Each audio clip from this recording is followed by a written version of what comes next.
ভাই আমি এখন যাইতেছি জোহরের নামাজ পড়তে। তো আমি কি বলবো, এত পরিমাণ গরম, মানে গরম বলতে এই গরমে কোনো ঘাম হবে না, কিছুই হবে না, জাস্ট খালি শরীর মানে হিট হয়ে যাবে, ঠিক আছে? এত পরিমাণ রোদ, মানে চামড়ার ভিতরে, মানে ভিতর থেকে জ্বালা করতেছে, চামড়ার উপরে তো জ্বালা করতেছেই, মানে এই রোদে কোনো ঘাম হয় না, কিচ্ছু হয় না, জাস্ট খালি চামড়া জ্বালা করে।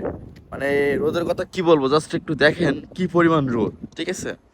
খালি সূর্যটা একটু দেখেন, মানে এত পরিমাণ তাপ, মানে কি বলবো ভাই, মানে গায়ে অনজ্বালা ধরে যাচ্ছে। মানে আমি এখন যাইতেছি নামাজ পড়তে, মসজিদ আমার এখান থেকে বেশি দূরে না, মসজিদটা দেখতেই পেতেছেন।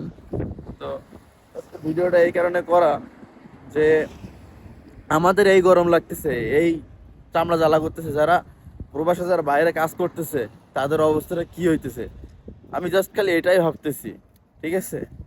এই যেমন এখানে কিছু লোকজন কাজ করতেছিল, এখানে ওয়েল্ডিং করে দেখতেছেন, এখানে এটা হচ্ছে কারেন্টের প্লেয়ার আর কি, কারেন্টের রুম, ঠিক আছে? এখানে ইলেকট্রিসিটি থাকে এই আর কি। আমি খালি জাস্ট ভাবি যে মানুষ কত কষ্ট করতেছে বিদেশের মাটিতে, আর আমরা কত ভালো আছি আলহামদুলিল্লাহ। যাই হোক, সব প্রবাসীদের জন্য দোয়া করবেন, ভালো থাকবেন, সুস্থ থাকবেন। আল্লাহ হাফেজ।